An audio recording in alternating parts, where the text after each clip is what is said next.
Bueno, le damos la bienvenida, estamos muy contentos, todos quienes formamos parte del LAC y de Sala de Redacción, de poder estar acá hoy, de poder haber tenido esta convocatoria. Estamos muy contentos de este lanzamiento, que es el lanzamiento del segundo ciclo de la serie documental La Madeja. La Madeja se realiza en el marco del taller del Laboratorio Audiovisual de Contenidos del taller del LAC. La realización audiovisual está a cargo de los estudiantes que cursan y que cursaron, en este caso, este ciclo el año pasado. Y también la conducción y la producción periodística está a cargo de estudiantes de Sala de Redacción del trayecto de periodismo. El LAC es un espacio de formación, un espacio de investigación que trabaja a partir de procesos productivos del audiovisual. Y este ciclo en particular nos interesaba desde el LAC poder profundizar y reflexionar acerca del oficio de los documentalistas, acerca de las tareas que hacen al proceso de trabajo, a la investigación, al relacionamiento con los personajes, a los procesos productivos, narrativos, retóricos, estéticos, de montaje de sus películas, procesos de trabajo que muchas veces no se visualizan claramente en el resultado de la pantalla. Entonces, este era un interés particular que teníamos desde el LAC este año y por lo cual iniciamos este nuevo ciclo de La Madeja. Y nos damos el gusto este año de poder hacer este lanzamiento a través o a partir de esta charla abierta también con estos tres grandes documentalistas que nos acompañan hoy. Sebastián Bendaric, el Vasco Elola y Alicia Cano, a quien agradecemos muchísimo por estar hoy acá. Además de, por supuesto, agradecer el tiempo dedicado a nosotros el año pasado. La charla la van a moderar nuestro docente del LAC, uno de los docentes del LAC, Juan Pellicer, y Santiago Blanco, uno de los estudiantes del LAC del año pasado, que tuvo a cargo una dirección de uno de los capítulos. Muy bien.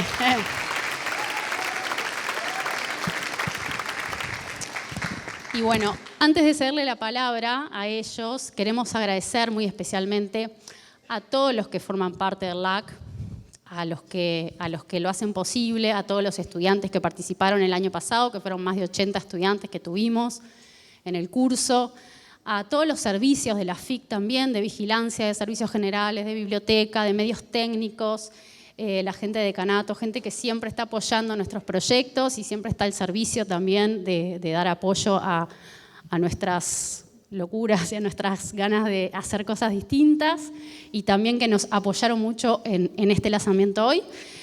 Dar un especial agradecimiento a TV Ciudad también y en este caso quiero agradecer a Leo Pérez, Pablo Arriola por darnos el lugar en la programación de TV Ciudad y a los periodistas Julia Núñez, Martín Rodríguez y Rosina Mallarini, que el año pasado muy generosamente estuvieron participando y coacheando y tutoreando a los estudiantes de periodismo que llevaron a cargo la conducción del programa. Así que ahora sí, sin más, les doy la palabra a Juan y le damos inicio a la charla. Bien, muchas gracias. Bueno, acostumbrado a estar del otro lado de la cámara, y yo siempre me enojo con los entrevistados que hacen este movimiento en las sillas, que es medio loco para los que están de cámara y ahora me doy cuenta por qué lo hacen. Uno no puede dejar de balancearse. Bueno, pero dicho este comentario al pasar, me parece que está bueno introducir esta charla, agradecerles nuevamente. Nuestra intención es tratar de no contar la película, sino meternos en las decisiones que toman los documentalistas, que de repente no son tan explícitas a la hora de sentarse a ver la película, ¿no? Y tratar de ir como desentrañando el oficio, o por lo menos la manera en que cada uno y cada una de ustedes se para a la hora de encarar el oficio y relacionarse con la realidad, ¿no? Hay muchas experiencias muy distintas, y entonces, bueno, de repente cada documentalista es un mundo. Y me parece que está buenísimo a la hora de trabajar con estudiantes que puedan también, además de aprender haciendo, aprender del proceso realizado por generaciones precedentes de documentalistas que ya tienen un poco el oficio encarnado. Entonces, bueno, le cedo la palabra a Santiago, uno de nuestros estudiantes que tiene mucha locuacidad y por lo cual está acá en esta presentación con nosotros, así que adelante. Notable. muchas gracias a todos por venir. Está divino ver acá el fruto de todo el laburo que hicimos tanto con docente, como con todos los implicados, todos los compañeros, está divino. Y nada, un poco siguiendo la línea de Juan, para arrancar la charla y ya, preguntarles si a lo largo de todos sus proyectos, o más teniendo que ver con el abordaje, ¿no? Si tienen como algún patrón que se repita a la hora de mismo abordar el documental, independientemente del tratamiento o del proyecto mismo. No sé si tienen algo para aportar ahí. Gracias y buenas noches. Creo que a lo largo de como las películas, el patrón que yo puedo visualizar es el equipo con el que trabajo.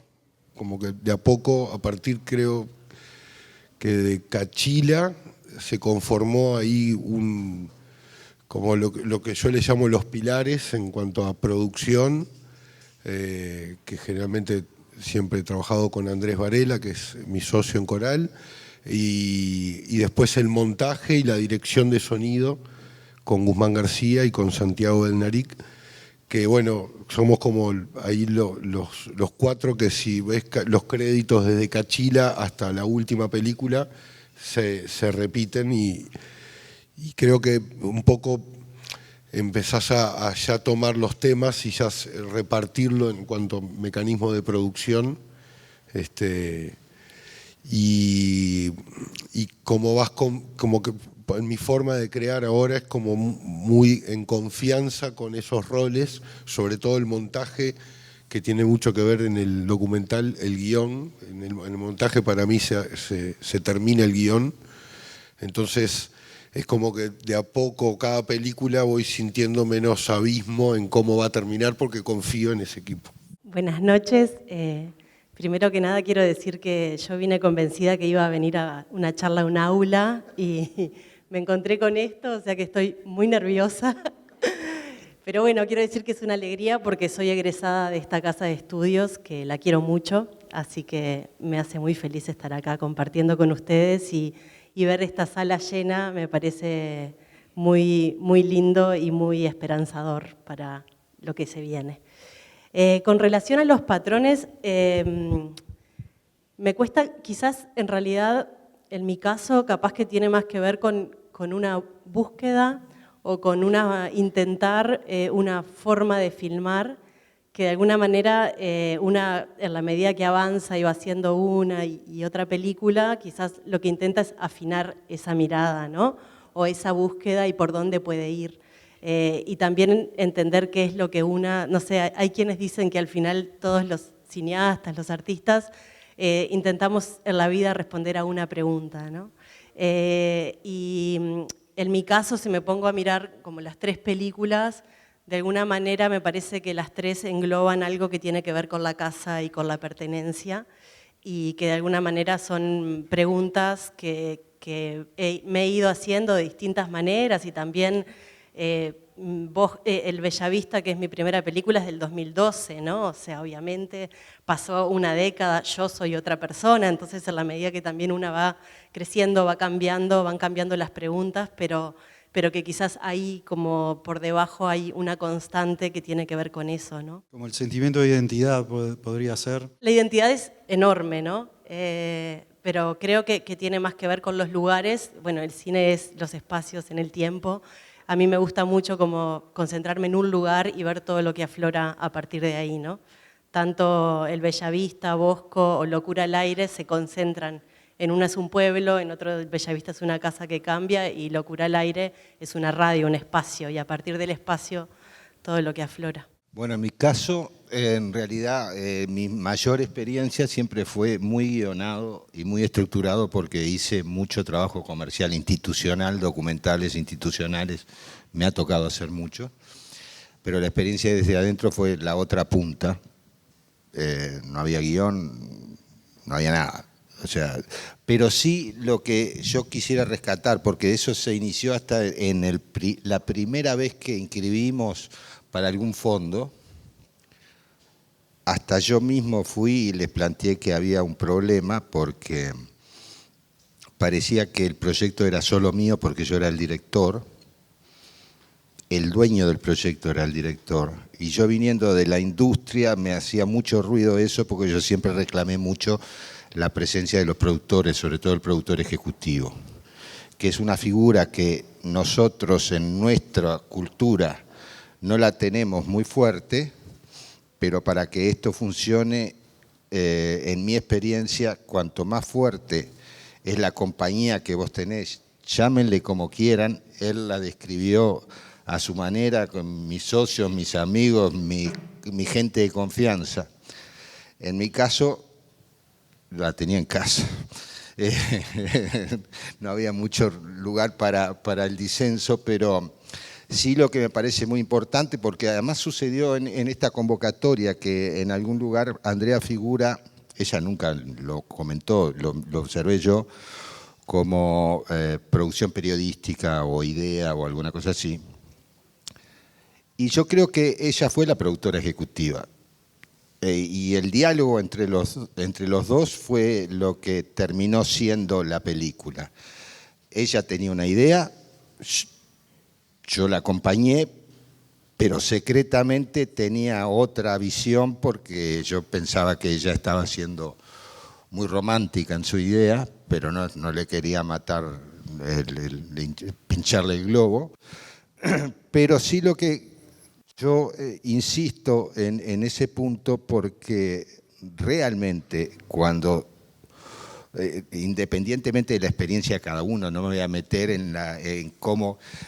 nosotros tenemos en esta cultura una imagen como muy romántica del director y su visión y que tiene la idea y entonces hay que seguirlo. Yo también le puedo decir que como director, en las veces que yo no tuve a alguien como productor ejecutivo cerca, lo reclamé porque te sentís realmente solo en la toma de decisiones, sea el trabajo que sea. O sea, estamos hablando de un documental o una ficción o un institucional corporativo o lo que sea. Si esa figura no existe, no hay un referente que vos tengas al lado, los referentes están del otro lado. Y eso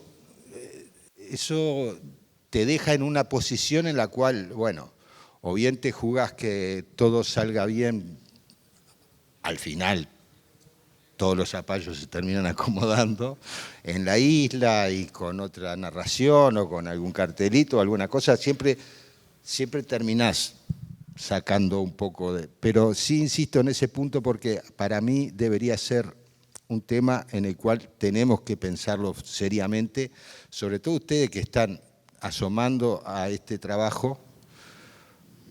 Si no hay productores ejecutivos, si no hay productores, no hay trabajo. Y con respecto a eso, lo que vos decías del tema de la publicidad y los institucionales, que tenés mucha experiencia en eso, ¿notás que hay aprendizajes de ahí que llevaste al documental o hay como una barrera de decir todo lo que hago ahí no lo hago en el terreno del documental? Es imposible negarlo cuando yo ya hacía 20 años que filmaba y había hecho, no sé, 800 comerciales, ponele. En un momento pasamos los 800 y dejamos de contar. Entonces, es inevitable que uno sea esa persona, pero también puede ser esa persona para dejar de serlo, que fue lo que yo me había propuesto cuando empezamos a meternos en la cárcel. O sea, una vez que sabés los trucos, no los querés repetir, o querés por lo menos desafiarte a algo. Y bueno, de hecho, la primera decisión fue voy a hacer la cámara, no hay guión, y bueno, en mano y nos vamos, para adentro. O sea, nunca se paró una cámara en un trípode. Entonces... ¿Y sentiste que te faltó un poco esa estructura también? ¿Sentiste que te faltó un poco esa estructura? ¿Se quedaste como mal parado? ¿Te sentiste incómodo, digamos, cuando...? Yo estaba de fiesta. Sí, si no tenía ningún cliente que me dijera qué tenía que hacer y nada de eso. Y aquello que no tenía ninguna estructura y ninguna organicidad, porque estábamos adentro de una cárcel y entonces surgían cosas continuamente, y es un mundo, entonces eso te obligaba a tomar decisiones. Uno de los puntos que a mí me interesan de todo esto es entender la cantidad de decisiones que uno está tomando en el momento que está filmando. Una vez que, con respecto a la pregunta que voy a hacer, una vez que ya las tenés incorporadas, las tomás sin darte cuenta, pero las estás tomando. Entonces, si yo le pregunto a ella, bueno, cuando pusiste la cámara acá, ¿cuántas fueron las preguntas que te hiciste o las respuestas que te diste o las propuestas que hiciste para vos misma de por qué va la cámara acá? Son muchísimas. Lo que sucede es cuando me tocó a mí, yo ya tenía tantas veces de haberlo hecho, aunque fuera por un día, por un comercial de yogur, que no me pesaba eso, al contrario. El tema es que entonces para eso es darle y trabajar para que cuando los agarre la toma que va a terminar siendo editada tenga todas esas decisiones tomadas, ¿no? Si vamos en continuidad con esto que estamos hablando, como a decisiones éticas, ¿no? Desde el documentalista de yo me paro desde determinado lugar y hay como determinadas líneas que no cruzo, ¿no? ¿Existe eso? ¿Se paran desde algún lugar o capaz que no hay líneas que no se puedan cruzar? ¿Cómo se manejan en ese sentido? Bueno, yo creo que, a ver, una cosa que quiero retomar que trajeron los dos, que tiene que ver con los equipos. Jonas Mekas, que para mí es uno de mis maestros del cine experimental, en realidad es lo de él, decía, el cine es eso que hacemos con amigos, ¿no? Y me parece que está buenísimo, pensando acá también que a veces de repente estás egresando y decís, tengo que dar con un productor, y lo más importante es no sentirte solo, ¿no? Que tiene que ver con eso, que es un sentimiento que se atraviesa siempre en los procesos creativos, que es inevitable, pero cuanto más acompañado estés, mejor, me parece. Y bueno, y ahora la pregunta difícil. Yo creo que, a ver, para mí el cine y el cine documental, yo soy una gran apasionada del cine documental, de hecho solo hago cine documental, acá los compañeros han hecho ficción, desde tanto de publicidad como... y me parece que lo que me gusta es que tiene esa potencia de ser un organismo vivo, ¿no? En el que estás, existe en la medida que existe el otro. Y filmar tiene que ver con filmar esa distancia que te une o te separa con el otro y ese vínculo, ¿no? Entonces, para mí, la pregunta es eso, ¿cómo posiciono la cámara? ¿Cómo voy a filmar esta escena? ¿Cuál es el valor de plano? El valor de plano para mí tiene mucho que ver con lo ético, ¿no? Y que obviamente no estás en el momento tenés que resolver, no lo estás pensando. Muchas veces eso después te pasa que, a mí me ha pasado descartar escenas porque me equivoqué en cómo la filmé, y al final me daba cuenta que poner esas escenas, de repente en Locura al aire, quizás escenas como en un primer plano, eran demasiado invasivas para la persona, ¿no? Entonces, bueno, creo que eso es permanente, creo que está por un lado el rodaje y por otro lado también está el montaje, y creo que en el montaje hay tiempo, y hay tiempo que no hay en el rodaje, y entonces ahí es como que yo creo que las películas no son inocentes, que es muy difícil que no te hagas un montón de preguntas teniendo el tiempo que tenés en los montajes, ¿no? Entonces, siempre trabajar con la otredad implica también un desnudarse, ¿no? Un ponerse en juego, y también esa fragilidad también es tuya, y bueno, y entonces me parece que la pregunta está y que es permanente, pero también es, bueno, me equivoqué en el rodaje, lo resuelvo en el montaje. Yo estoy ahí me parece que se define en el montaje, creo que esas cuestiones, y las separo entre lo que es trabajar con archivos, donde capaz que son más autoimpuestos los límites y hasta dónde vas con también con mostrar un archivo que te quiere llevar a una época, pero que en realidad capaz que no es esa misma escena a la cual se está refiriendo la película. Por ejemplo, nos pasó con Maracaná, y ahí uno como que el compromiso es más con el espectador, digamos, porque estás haciendo una representación, es como si fuese ficcionar algo. Y después es otra cuestión cuando tenés enfrente una persona con la cual te comprometiste, no sé, Cachila, que era la historia de Waldemar Silva y los hijos, o Fatoruso, o varias películas donde vos tenés a alguien, o sea a veces un artista o sea una historia mínima, pero que cuando comenzás la película es como que entablás un compromiso, que eso nosotros siempre, por lo general, lo que siempre tratamos de hacer es imaginarnos el momento en que se la estás mostrando a esa persona, ¿no? Entonces ahí mismo se te planta algo que vos sabés hasta dónde vas y hasta dónde no, porque en un montaje además podés manipular muchísimo los relatos, digamos, es un arma de doble filo, ¿no? Entonces creo que ahí es cuando, por lo menos es como me manejo yo y el equipo nos manejamos, que en el rodaje o en la búsqueda del archivo y la investigación vale todo. Ahí. Después en el montaje es cuando tomás las decisiones que tienen más que ver con la ética.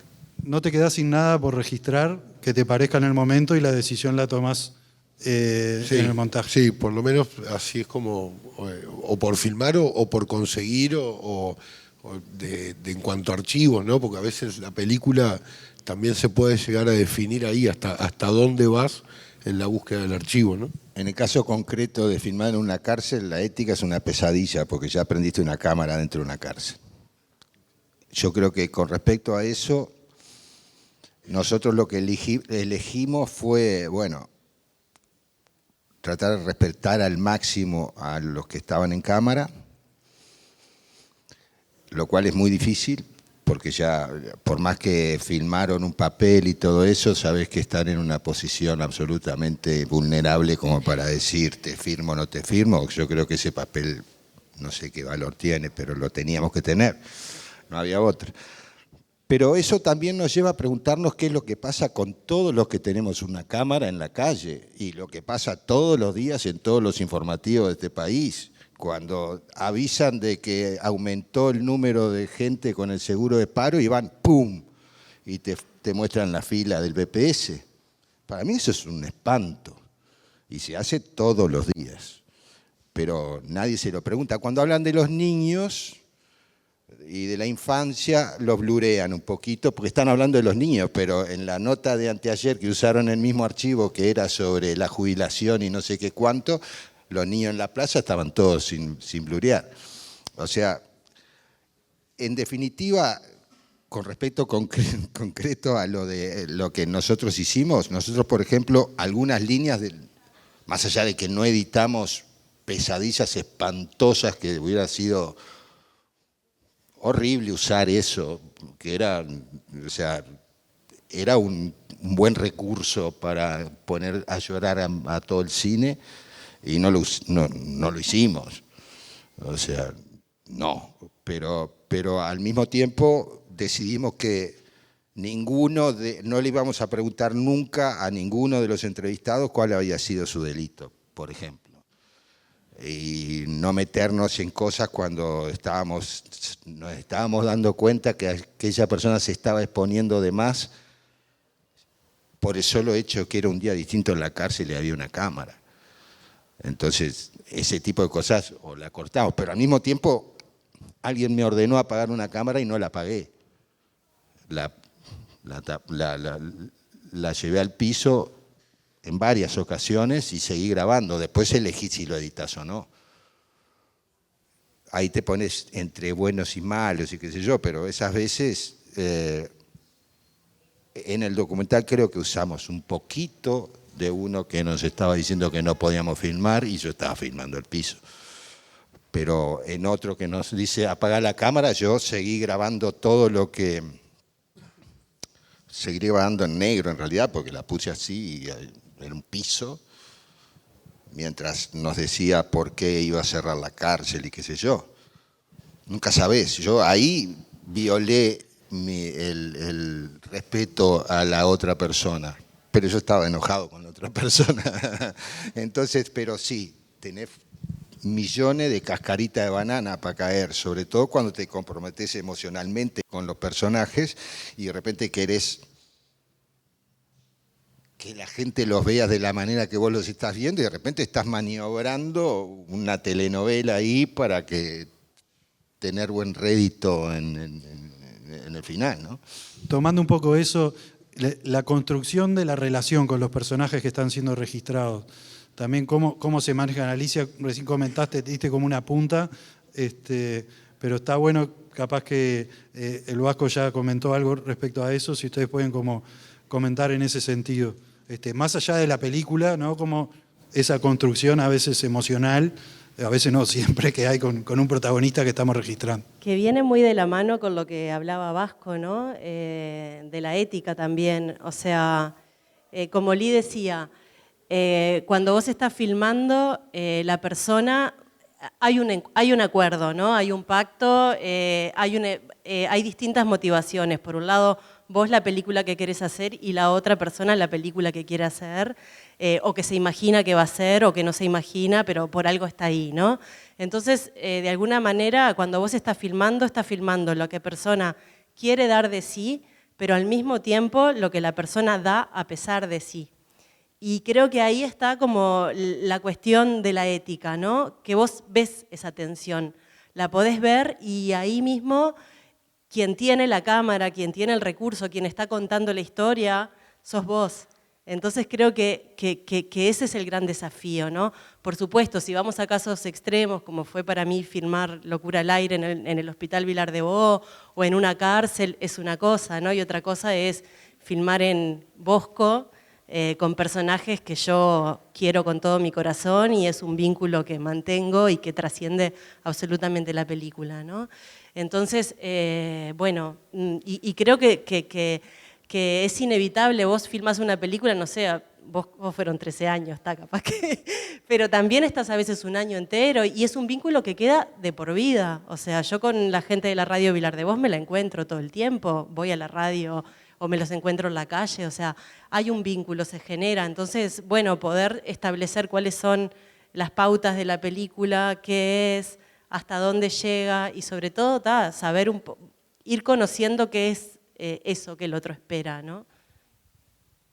En el caso particular nuestro en la cárcel, Andrea tenía la relación que ya tenía un año antes, yo nunca había pisado la cárcel y Andrea ya hacía un año que estaba yendo y era la madrina del proyecto y tenía un vínculo muy fuerte y ahí yo tomé la decisión y estábamos de acuerdo que ese vínculo siguiera con Andrea y yo trataba de no comprometerme de verdad con ninguno, por más que me pareciera maravilloso como personaje o lo que sea, yo me mantenía un poco más lejos y vuelvo al tema del principio. Por suerte había otra parte que estaba aguantando eso y no era yo solo lidiando con las dos partes, del compromiso emotivo y el tema ético al mismo tiempo, ¿no? Sí, ahí voy a enlazar con lo que dijo el Vasco al principio, que a mí después de un periodo en que con este grupo que mencionaba, de los pilares, se repetía, me tocó cumplir la tarea de producción ejecutiva, justamente ser el 2 de Guzmán García, el montajista de las películas, de Mercedes Sader, que era una productora que también ella hacía la producción ejecutiva y después cuando ella dirigió yo le hice la producción, de mi hermano de Santiago, y en ambos casos como director, como también como productor ejecutivo, me pasó que después me fui dando cuenta que todos esos vínculos quedan de por vida prácticamente, o sea, salvo obviamente que capaz que hay temáticas en las que no, pero pienso en Fatoruso o en Cachila o mismo los integrantes de La Matiné, hasta el día de hoy pasaron 15 años y yo los sigo viendo o sigo la pista y hay otros con los que me he hecho muy amigo también, ¿no? O sea, que también, como decía Alicia, a veces en el documental puede pasar eso, que también no solamente te genera esa amistad con el equipo creativo, sino también con la temática o donde te metes, y son esos vínculos que después permanecen, ¿no? Y que cada tanto, de hecho, a mí me pasa de pensar como en revisitar, digamos, ¿no? En la temática, porque de cada documental uno se queda con 1 hora y media de obra, más o menos, y unas en el caso nuestro, 80 horas de material bruto que no entró en la película y que son pequeñas películas posibles, y cuanto más años pasan, más se va como dimensionando ese material, ¿no? Pienso en todo lo que filmamos en la matiné, entonces, claro, lo pensás ahora y ya tiene otro valor ese archivo, se transformó en un archivo además. ¿Podríamos decir que los protagonistas empiezan a ser parte de tu familia en determinado sentido en algún momento? Y sí, empiezan a aparecer en los cumpleaños, de hecho. Sí, sí, pasa, sí. A mí me ha pasado, por lo menos. Y en los sueños, un montón. Una cosa que sí pasa también es que cuando terminás un rodaje, vos seguís con esos personajes porque estás editando y los ves todos los días y de repente estás 9 meses, ¿no?, viéndolos todos los días, entonces vas haciendo un duelo de despedida, de alguna manera, de ese proceso. Pero ellos se quedaron con el rodaje y después de golpe te dicen, che, me tenés abandonado. No, bueno, la verdad que te veo todos los días, ¿no? Es como, entonces también eso es algo que se trabaja, que se conversa, y que bueno, y que después además el tiempo, ¿no? Porque también es la vida, pero sí pasa mucho eso. Bueno, ahora más que nada yendo por el lado de los tiempos, ¿no?, de realización que tiene el documental. O sea, viste que el tiempo que vos le dedicás a un documental puede variar mucho, ¿no? Todo depende también de si hay fondos, si no, los plazos. Yo quería preguntar un poco también cómo manejan la relación con el tiempo en los proyectos. Sienten que han tenido que adaptarse, o sea, no sé, en algún proyecto hayan tenido que adaptarse por restricciones de tiempo o algo, alguna producción o algún proyecto. Bueno, yo voy a contar algo que ya es parte del pasado, porque Coral, que es la productora con la que hemos trabajado con unos 15 documentales y que ahora cambió y como que se cerró y cada uno quedó trabajando por separado. Pero nos pasó, y siempre lo cuento para que ustedes puedan dimensionar, que es una productora que nació en el 2007 y hacía una película cada 3 años, más o menos, que en ese momento las dirigía yo. Y así estuvo durante, creo que la primera década, hasta Maracaná, habíamos hecho 4 películas, que fue en el 2014. Y cuando contamos del 2014 ahora, hicimos unas 15 películas más con series de televisión y todo. Entonces, ¿qué pasó? Nos dimos cuenta que la forma en que podíamos producir documentales era desarrollando varios a la vez. O sea que si esperábamos a terminar uno para empezar el siguiente, iba a ser imposible poder vivir de eso, que era lo que queríamos este grupo de máximo, estoy hablando de unas 10 personas más o menos, para que se hagan una idea. Nombré 4 o 5, pero hay más. Y bueno, entonces la forma de manejar los tiempos a partir de esa nueva etapa hasta ahora ha sido esa, para no morirte de la ansiedad, es como emprender varios proyectos que van como teniendo como van como cursando diferentes etapas. Por momentos tenés algunos que están en desarrollo, estás rodando otros, pero a su vez estás finalizando y en mi caso cumpliendo diferentes roles, a veces dirigiendo, a veces haciendo la producción ejecutiva y a veces haciendo un poco de diseño de producción. Bien, en el caso de Desde Adentro específicamente, estoy reiterativo con ese, pero bueno, ese que tengo. Lo que no hice antes, lo tuve que hacer después. O sea, yo no creo que necesariamente haya que tener un guión para hacer un documental, depende muchísimo del caso. En el caso nuestro era casi imposible, o imposible, pero eso terminó significando casi 3 años de edición.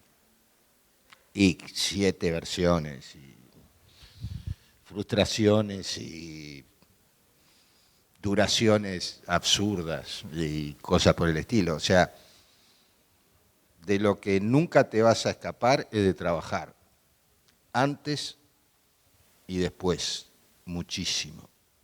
Y lo que no hiciste antes, Es lo mismo que la post, cuando se dice lo arreglamos en post, está bien, sí, porque esta horita de rodaje la resolvemos después componiendo y after y qué sé yo. Pero hay que pasar por eso igual. Y se hace y cuando querés acordar te das cuenta que en realidad esa horita de rodaje que querías ahorrarte termina siendo muchos días de post y problemas y qué sé yo. O sea, el punto de la relación del tiempo con la producción de esas cosas, no soy la persona indicada porque mi experiencia más fuerte es con calendarios absurdos. Entonces, terminás uno, arrancaste otro o estás metido y qué sé yo, y bueno, la única buena noticia de eso es que en el caso del trabajo comercial, prescribe a las 2 semanas y los directores de comerciales tenemos una habilidad pasmosa para olvidarnos que hace 3 meses hicimos tal o cual cosa. Pero bueno, el tiempo es inevitablemente algo por lo que tenés que pasar. O sea, quiero decir, trabajo, quiere decir eso. No quiere decir que la duermas. Vas a trabajar. Yo creo que he ido desaprendiendo con las películas, cada vez me lleva más tiempo hacerlas. La primera, El Bellavista, salió como tejo, pero creo que también tiene mucho que ver con las formas que elegís para contarlas, ¿no? Hay películas que elegís desarrollarlas en el tiempo, entonces, nada, me parece, el ejemplo de lo que dice Seba, me parece que es lo ideal, ¿no? Como el mejor de la clase, estar desarrollando una mientras estás filmando otra y mientras estás editando otra, es la única manera que tenés de subsistir, no hay dudas, o sea, yo trabajo de otra cosa para poder hacer las películas que hago en el tiempo, ¿no? Porque los procesos son largos. Creo que algo que me parece importante es cuando te vas a embarcar en una película y te vas a presentar a un fondo, saber que vos estás dispuesta a convivir con eso por lo menos en los próximos 2 años, por lo menos, ¿no? Entonces decir, bueno, me apasiona el punto que voy a soñar con esto, que me voy a preocupar, que me voy a equivocar, voy a fracasar, voy a mandarme 1000, pero a la vez es la historia que quiero contar, va por acá, no hay por qué tener claridad, ojalá, ¿no? O sea, yo por eso siento que cada vez tengo menos claro, cada vez que voy a empezar una película, es como si fuera la primera, siento que no sé nada de cine, que no aprendí nada de las anteriores, y después, bueno, van saliendo como pueden, ¿no? Pero sí la certeza de que cuando elegís presentarte un fondo que ya te implica, si lo ganás, un compromiso, saber que estás dispuesta a invertir gran parte de tu vida en los próximos años. Sí, yo creo que un largometraje documental, si se puede establecer una media, creo que es ese mínimo de 2 años. Y por lo general... Perdón, 2 años desde la idea o desde que entras en producción. No, desde el desarrollo, lo que le llamamos desarrollo. Bueno, escribís la primera sinopsis y te empezás a presentar a un fondo. Desde ese momento hasta el estreno, con suerte, con mucha suerte, 2 años. Generalmente son 3, 4 años con cualquier documentalista que hables, porque también estrenar hoy un documental también es una etapa, digamos, y que además yo lo estoy viviendo, que parece como que de a poquito los directores se han transformado en como si fuesen, cantautores, o como que sos ahí un proyectito que viaja y que presenta la película y que tiene un conversatorio, si lo sabrá Alicia, o sea, terminás haciendo una mini gira, entonces también eso lleva un tiempo, y que es un encuentro que también te sirve para la siguiente película y le sirve a la película que estás presentando. Entonces sí, son periodos de 3, 4 años. Y hay un dato para agregar también, es si el proyecto que tenés es posible de ser filmado en X cantidad de tiempo. A nosotros se nos presentó, la primera presentación que hicimos de fondo fue a Doc TV y teníamos una condición de que teníamos que entregar prácticamente a los 12 meses si hubiéramos sido aprobados. Y nuestra intención en la cárcel era filmar el tiempo suficiente como para que saber lo que estaba pasando ahí adentro y en definitiva también filmar el tiempo suficiente para ver la evolución de esos personajes y desgraciadamente también filmar el tiempo suficiente como para saber que se iban a contradecir, que iban a haber problemas, que X, o sea, eso en 6 meses no lo hubiéramos conseguido. Porque independientemente de la cárcel o de otro lado, vos cuando llegás a un lugar y haces una entrevista a alguien en seco así, seguramente esté diciendo lo que vos querés escuchar o solo lo que él quiere que vos escuches. Pero si le das tiempo y después volvés y volvés y volvés, ahí vas a terminar encontrando el personaje. No hay vuelta con eso, porque el comportamiento de la gente frente a las cámaras y sobre todo cuando están con la situación de que están haciendo un documental, es muy, muy extremo como para decir, este lo tengo. Y casi que es a mi forma de ver, la gran diferencia que tiene el documental televisión, digamos, pongo como ejemplo la serie Boliches que hacíamos, que una serie para Canal 10, que bueno, vos la conoces bien. Claro, es otra cosa. O sea, cuando estás haciendo un largo documental, es justamente desde el tiempo que te das para rodar y para volver a ir ya es muy diferente a los tiempos que manejás cuando estás haciendo algo para televisión. Y después, fundamentalmente, en el montaje. Ese tiempo, que a veces no es que estés montando las 8 horas de lunes a viernes durante todos esos 2 años. Hasta mismo juega mucho el tiempo que descansás y que dejás de verla para volver a entrar. Esos 3 meses, 2 meses que lo necesitas, para mí son fundamentales y son lo que van definiendo una obra documental, largometraje, a una serie de televisión o mismo un telefilm a veces. Sí, desconectar la cabeza del proyecto un momento es fundamental. Sí, y dialogar y mostrarla y tener esas instancias donde desarmás todo con ese grupo, ese núcleo, con el montajista, ¿no? Decís, bueno, no, no puede ser el principio, y ya cambiar eso te significa cambiar un montón de cosas, entonces te tomás el tiempo a hacer otra versión. Y bueno, y eso es como el hacer, así como, no sé, un escultor está un tiempo grande dándole a un mármol, ¿no? En el documental es eso, me parece, para mí, casi que es uno de los recursos fundamentales para hacer un documental, el tiempo.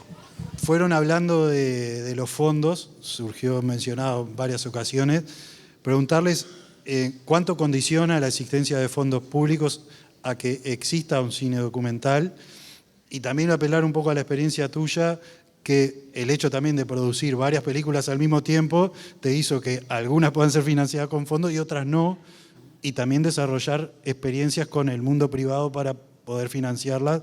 Bueno, abrir como esa pregunta y el caso tuyo también específico. La realidad de los fondos para documental que tenemos ahora, para mí estamos cercano, o sea, para mí es el mejor momento en cuanto a las posibilidades que hoy por hoy tiene la producción de un documental, pero además haciendo comparaciones con otros países de la región, estamos muy bien, eso es lo que yo creo. Y hablo específicamente en el documental. En el 2007 fue la Matiné, que prácticamente había 2 premios anuales, que estaba el FONA y estaba comenzando la CAU, lo que era el ICAU en ese momento con la ley de cine, pero me acuerdo que estuvimos mucho tiempo para que pudiéramos tener una dinámica de que existiera realmente un fondos para el documental, y el año que se estrenó la Matiné, si no me equivoco, fue el único documental que se estrenó ese año y había, no sé, unas 5 o 6 ficciones. En el 2007, ¿no? Estamos hablando hace menos de 20 años. Y digo, hablando de resultados, hoy Además, ya me voy con fondo y público, está pasando algo muy particular. Primero que se estrenan no sé cuántos documentales, pero creo que este año van a ser 30 o por ahí, ¿no? A su vez, como que se invirtió, porque son muy pocas las ficciones. A su vez, no sé si hay muchos países donde pase lo que está pasando en Uruguay, y es que la mayor cantidad de público se la está llevando el documental. Que eso, bueno, acá mismo no pasaba hace 5 años, y hoy, no solamente en el acumulado, sino que este año va a ser el segundo año donde un documental un documental uruguayo es la película uruguaya más vista. El año pasado fue Bosco, además películas que no tienen nada que ver. Este año va a ser la de Valle, que está como en 23.000 espectadores, una cosa así. Y a nivel de la cantidad de fondos que hay, obviamente hay muchísimas más personas presentándose, ¿no? Pero la cantidad de fondos que hay, no sé, entre desarrollo y producción debe de ser como 10 o 15 proyectos que podrían iniciarse o recibir fondos de producción. Entonces ya sé como un comparativo a lo que era cuando, por ejemplo, arrancó Coral con estas películas, La Matiné, Cachila, o sea, es el paraíso, o sea, es como que no podés creerlo la cantidad que hay. Me parece que también ahí hay un gran laburo de las asociaciones de productores, por ejemplo, Asoprod, que ha batallado porque haya cupos para ópera prima, cupos para directoras mujeres, entonces también eso da como una diversidad que está bueno, que eso tampoco pasaba antes. Muchas veces los fondos iban a las mismas productoras o a los mismos directores, ahora obligatoriamente eso se abrió. Y obviamente que ojalá venga más y se batalla porque haya más, porque la televisión se termine de meter, ¿no? con el tema sobre todo documental, pero me parece que estamos en un muy buen momento. Sí, yo creo que el cine en el mundo, el cine independiente, se financia con fondos públicos, por lo tanto, creo que acá hay consenso, que somos grandes defensores de los fondos públicos, porque también es la manera de garantizar nuestro álbum de fotografías, ¿no? Como decía Patricio Guzmán, el cine, nuestro cine documental es el álbum de fotografías de una familia, ¿no? En un país. Entonces me parece que tiene que ver con nuestro patrimonio y que las películas son expresiones de una época y yo celebro el momento que está viviendo el cine documental en el país, me parece que es muy bueno. Creo que el gran debe que tenemos hoy, o más que debe, el gran desafío tiene que ver con la distribución, porque se producen quizás 30 documentales y yo me pregunto cuántos documentales vimos este año en salas de películas uruguayas, ¿no? Cómo llegan al público y en realidad es muy difícil poder acceder a una sala. En el caso, por ejemplo, de Bosco, que fue la película más vista en el 2022, solo Cinemateca lo aceptó y después en la medida que vieron otras salas que le estaba yendo bien, ahí me agarró Alfabeta y Live 21, pero no es nada fácil, directamente no te miran la película, te dicen, no, cine uruguayo no, documental no, y no las miran. Quizás ahora, a partir de algunos fenómenos, las ven un poco más, pero no es nada fácil eso. Quizás es otra charla igual. No, también un poco yendo por la línea de que todo el mundo sabe el potencial que tiene el documental, ¿no? Como para mostrar esos debates sociales, ¿no? Porque obviamente siempre está lo subyacente en una historia o en un tratamiento. Preguntarles un poco a ustedes si pueden decir cómo han utilizado sus proyectos para influir en estos debates, o si tienen algo presente, ya sea mismo puede ser en el Bellavista, desde adentro, en alguno de tus trabajos, Eva, también.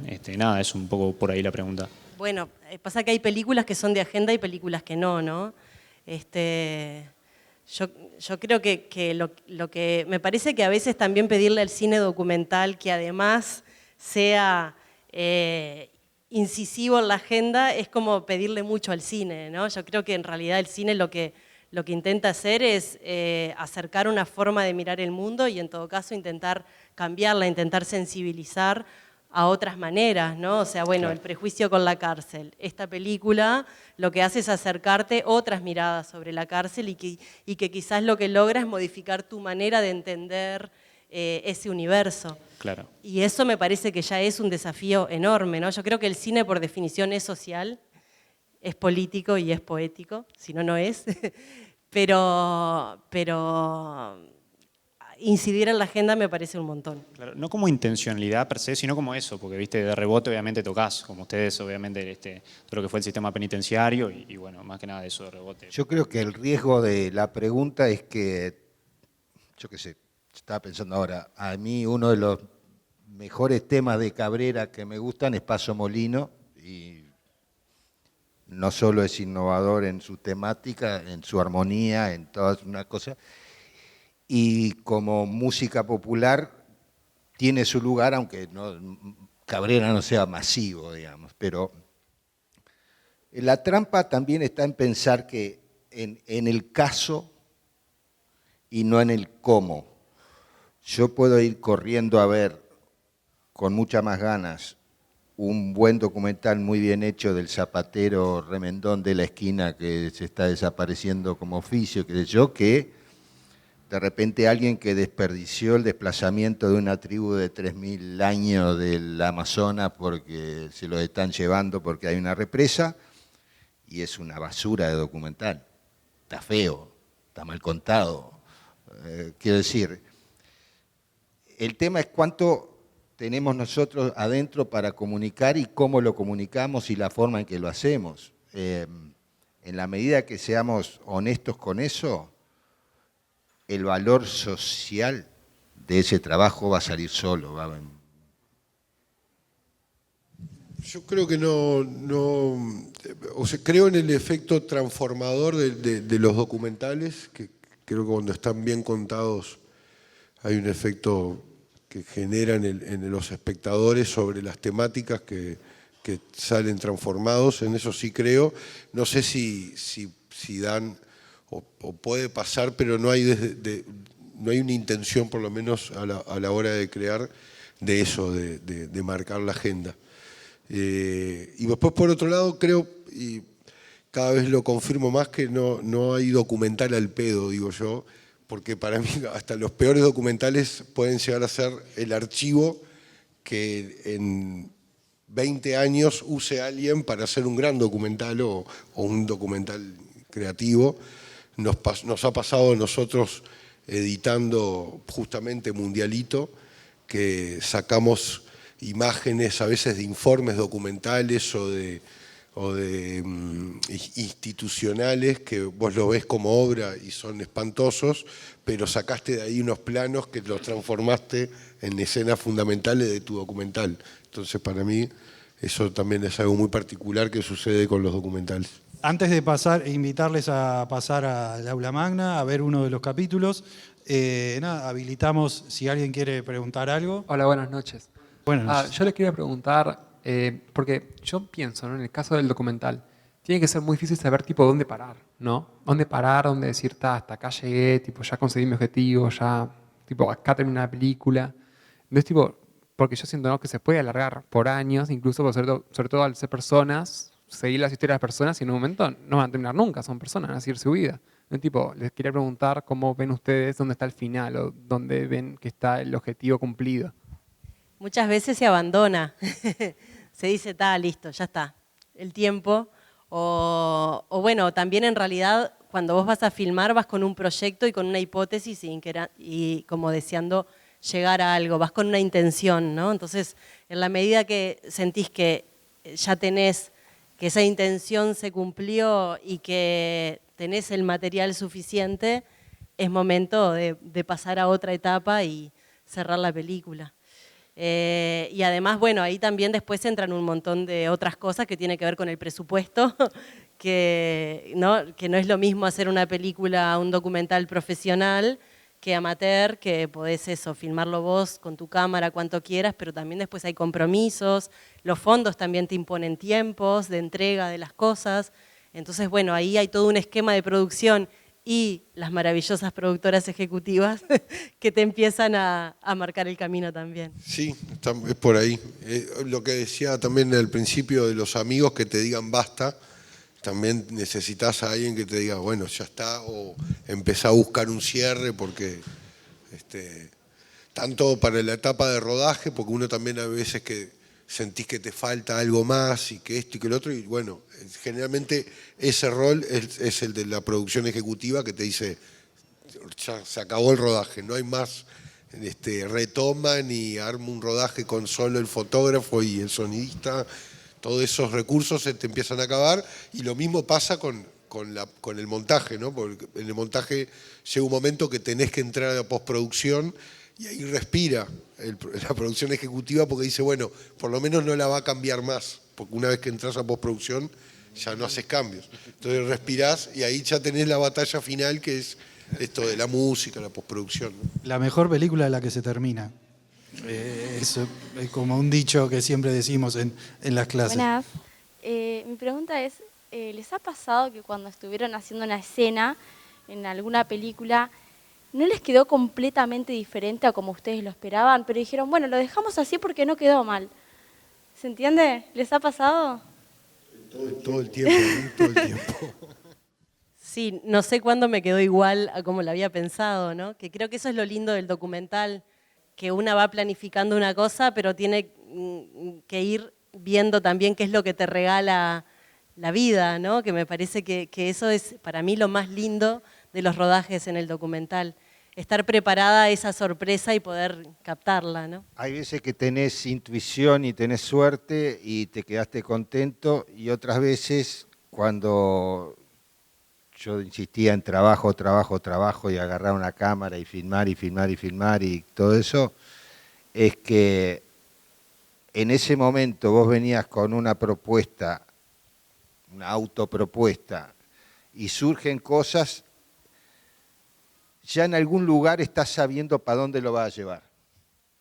O sea, aquello cambió, no tiene nada que ver con lo que te imaginaste, pero por ahí va a fluir. O saber decir, esto no.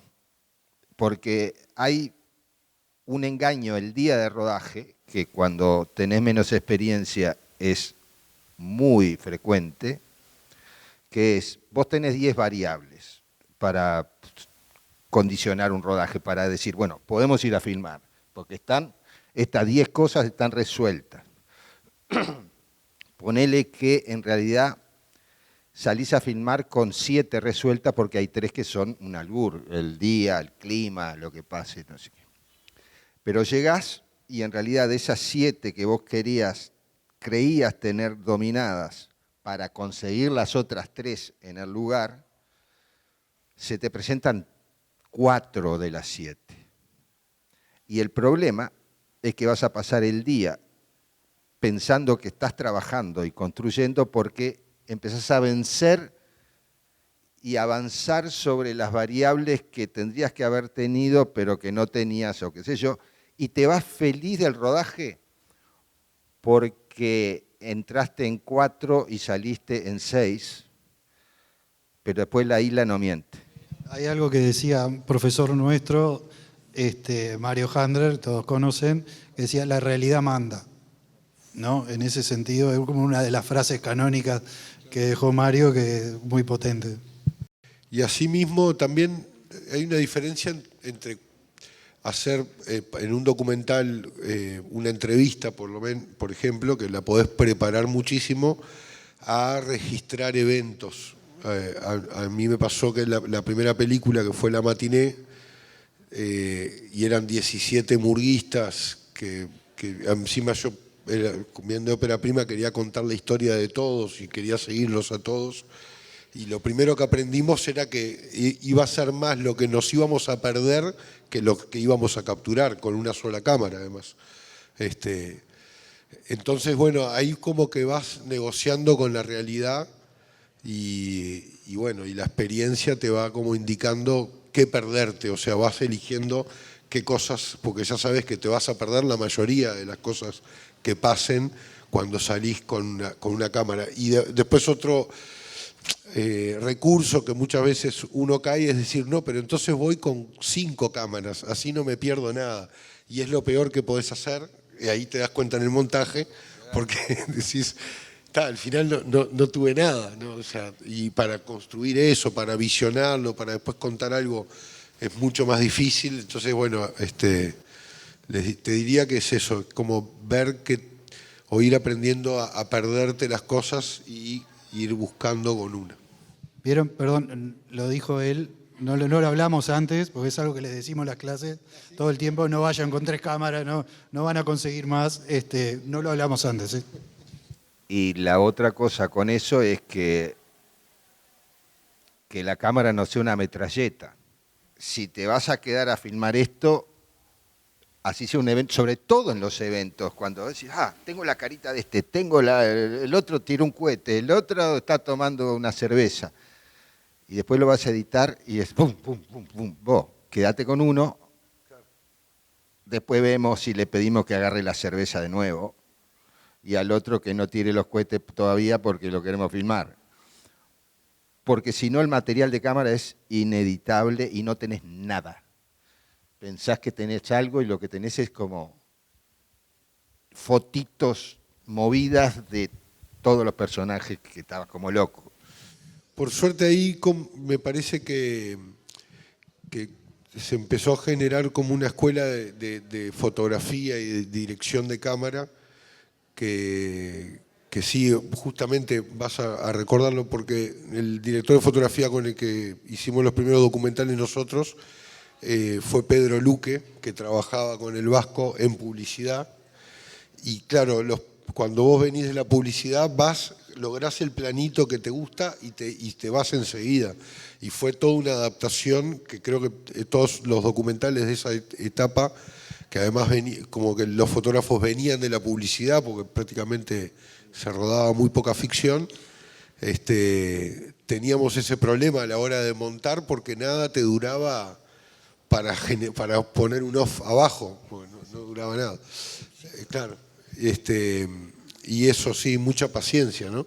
Yo tenía una duda con respecto al tema de la decisión de los personajes principales, porque ahora mismo estoy trabajando de montajista en el trabajo de seminario y me pasa eso de que pensamos junto al director, Pablo, que no está acá ahora, ¿cómo hacemos para elegir al personaje principal? ¿Qué características buscan de repente ustedes en alguien para decir, me quedo con esta persona es la protagonista y con esto voy a llevar adelante el documental? Lo que pasa es que lo están decidiendo ahora en montaje, ¿eso?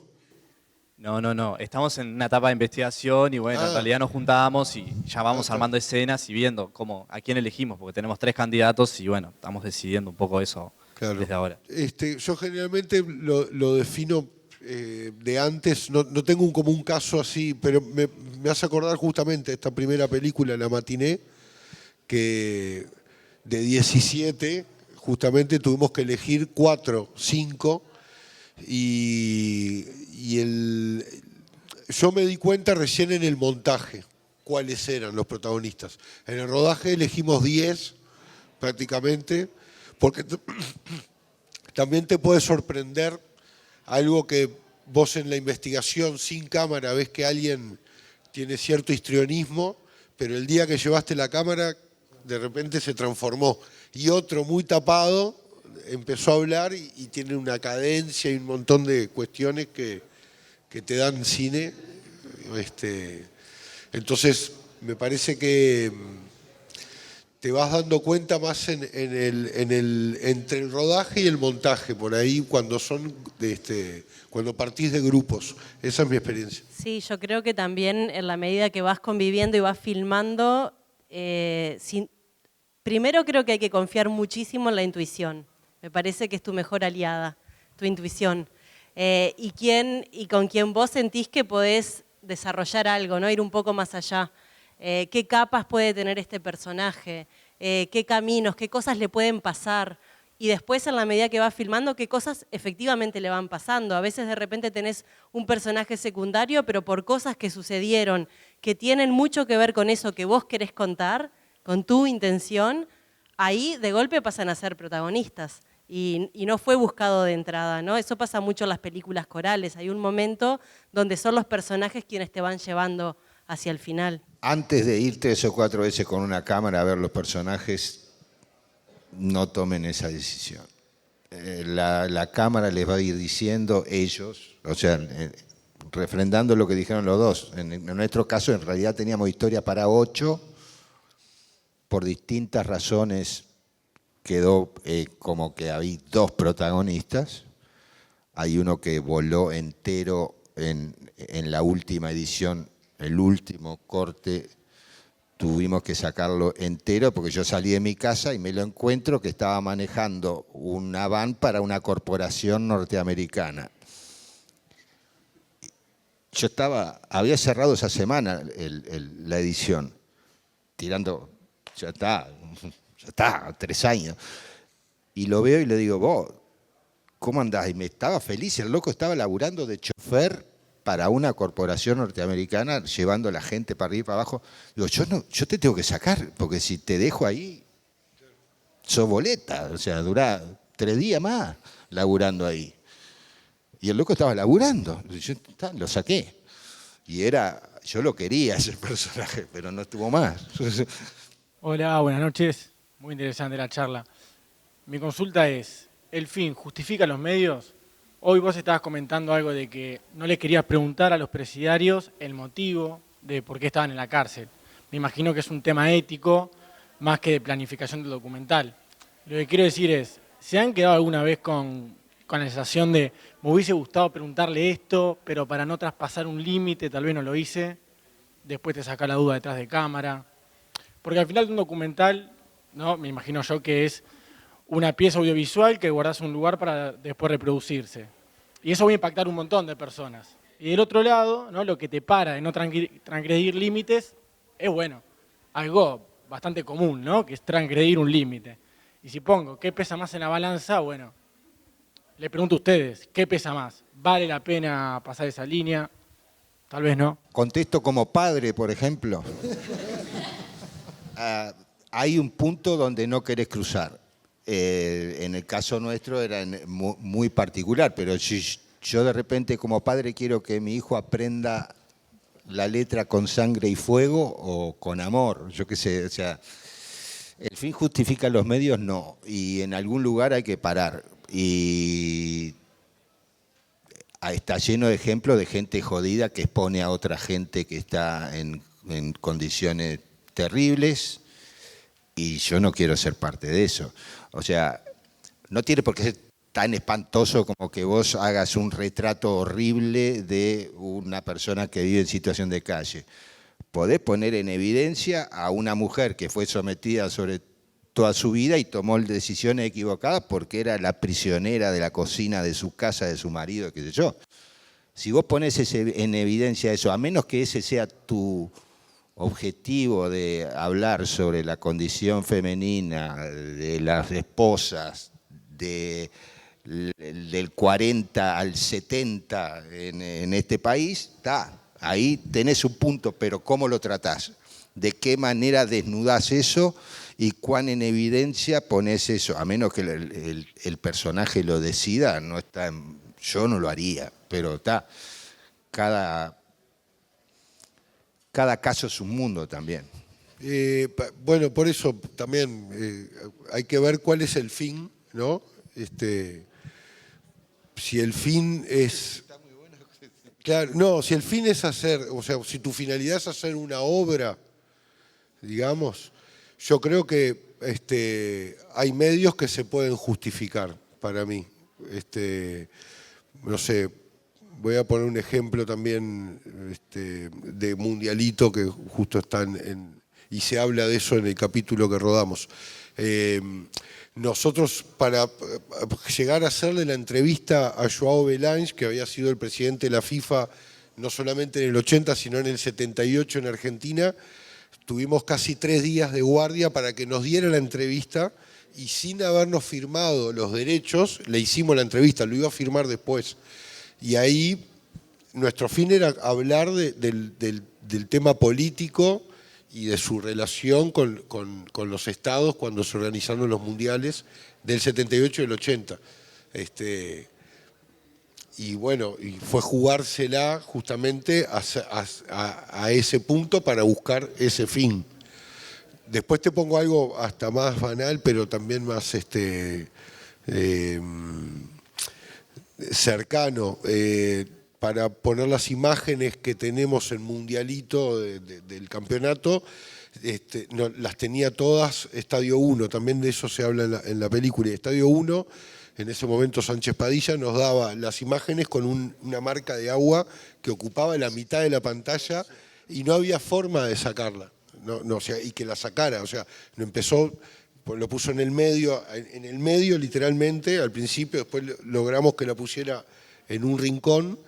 Y nosotros terminamos, entre varias veces que le pedíamos que nos cambiara la marca de agua, en pedazos armamos el archivo, digamos. Y eso, bueno, es un fin que justificó los medios, que era que se viera sin un Estadio 1 cada vez que jugaba la selección, y necesitábamos que fuera así. Yo creo que el cuidado está ante todo en la vida, y el cine no escapa a la vida. Y me parece entonces que el fin no justifica los medios. O sea, no sé tampoco, es como muy extrema también, ¿no? Como ¿de qué estamos hablando? ¿De filmar a un defensor de los genocidas? ¿O estamos hablando de estar filmando a una persona y hacer preguntas invasivas, ¿no? Me parece que también ahí después hay otro mundo que se abre que tiene que ver con el filmar al enemigo, ¿no? Y otra cosa es que tiene que ver con filmar a la vida cotidiana, ¿no? de las personas, que es a lo que más nos enfrentamos. Pero yo creo que no, yo prefiero quedarme con la intriga. Bien, ante las miradas de la productora ejecutiva que está mirando el reloj, les invitamos a pasar al aula magna. Les agradecemos mucho por haber estado acá y compartido este momento. Y vamos a ver uno de los capítulos. Y recuerden, el martes que viene se estrena en TV Ciudad, 22:30, 4 martes, hay 4 capítulos. Y bueno, muchísimas gracias por estar acá.